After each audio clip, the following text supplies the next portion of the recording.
আমার প্রিয় বন্ধুরা, আমি ডক্টর পঞ্চমী। আজকে যে বিষয়টি নিয়ে বলবো, এই শীতকালে বিশেষ করে দেখা যায় যে প্রচন্ড অ্যালার্জির সমস্যা বৃদ্ধি পায়। বাচ্চাদের দেখা যায় যে হঠাৎ করে ঠান্ডা লেগে গিয়ে প্রচন্ড হাঁচি হচ্ছে, সর্দি হচ্ছে বা শুকনো কাশি হচ্ছে।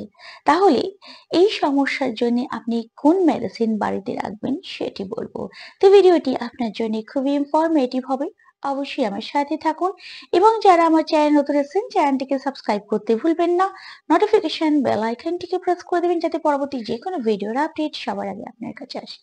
তো বন্ধুরা, যে সমস্ত শিশুদের ক্ষেত্রে দেখা যায় যে ঠান্ডার সময় প্রচন্ড অ্যালার্জির সমস্যা বেড়ে গেছে, একটুতেই ঠান্ডা লেগে গেছে, প্রচন্ড হাঁচি হচ্ছে, নাক থেকে জল নিগত হচ্ছে, অনবরত জল পড়ে যাচ্ছে, চোখ জ্বলছে এবং চোখ থেকেও জল বেরাচ্ছে, তার সাথে শুকনো কাশি হচ্ছে, তাহলে এইরূপ সময় আপনি কোন মেডিসিন বাড়িতে রাখবেন?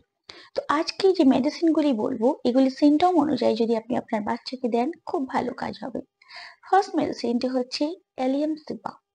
এই মেডিসিনটি যদি বাচ্চার হঠাৎ করে ঠান্ডার সময় অ্যালার্জির সমস্যা বৃদ্ধি পায় এবং তার সাথে প্রচন্ড হাঁচি হচ্ছে, চোখ জ্বলছে এবং নাক দিয়ে ক্রমাগত সর্দি বেরিয়ে যাচ্ছে, সেক্ষেত্রে অ্যালিয়াম সিপা খুব এফেক্টিভ মেডিসিন হিসেবে কাজ করে।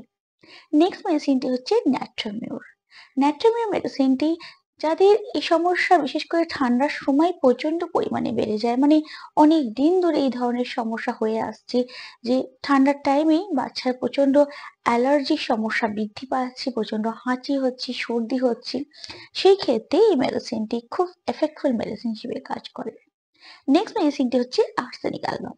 আর্সেনিক অ্যালবাম সেই সমস্ত বাচ্চাদের ক্ষেত্রে খুব ভালো কাজ করবে যাদের রাতের বেলায় সমস্যা প্রচন্ড বেড়ে যায়, মানে রাতের বেলায় ঠান্ডার সময় যাদের প্রচন্ড সমস্যা বেড়ে যায়, হাঁচির সাথে সাথে দেখা যায় যে শুকনো কাশি হচ্ছে বাচ্চা, সেই ক্ষেত্রে আর্সেনিক অ্যালবাম খুবই এফেক্টফুল মেডিসিন হিসেবে কাজ করে। নেক্সট মেডিসিনটি হচ্ছে সাভাডিলা। এই মেডিসিনটি হাঁচি, চোখ জ্বলা, নাক থেকে ক্রমাগত জল পড়া, চোখ থেকে জল পড়া, এই ধরনের সমস্ত অ্যালার্জির সমস্যার জন্য সাভাডিলা খুবই এফেক্টিভ মেডিসিন হিসেবে কাজ করে। এবং আমার নেক্সট মেডিসিনটি হচ্ছে ক্যালকেরিয়া কার্ভ।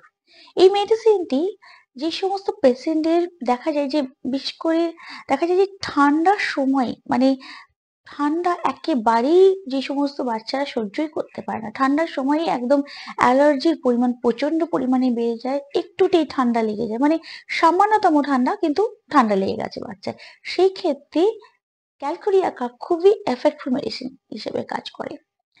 যদি এই ধরনের সিমটম অনুযায়ী আপনি বাচ্চাকে এই মেডিসিন গুলি দেন খুব ভালো কাজ করবে। এবার আসি কোন পোটেন্সিতে বাচ্চাদের এই মেডিসিন গুলি দেবেন।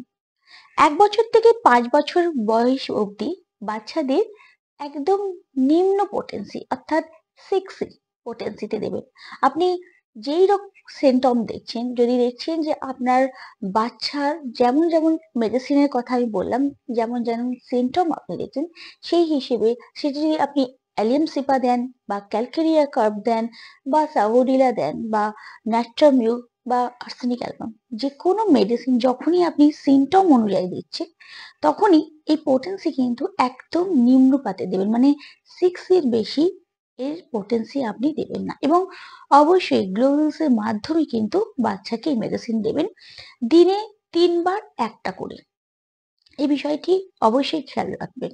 যদি ৫ বছর থেকে ১২ বছরের বাচ্চাকে আপনি এই মেডিসিনগুলি তার সিমটম অনুযায়ী দিচ্ছেন, তাহলে 30 পোটেন্সি, এবং এই মেডিসিনটিও অবশ্যই গ্লোভিউলস এর মাধ্যমে দেবে। ২টো করে গ্লোভিউলস সকাল, দুপুর, রাত ৩ বার দেবেন। অবশ্যই ডাইরেক্ট কিন্তু বাচ্চাকে মেডিসিন দেবেন না, কারণ সর্বনিম্ন পোটেন্সি অনুযায়ী বাচ্চাদের কিন্তু মেডিসিন দিতে হয়।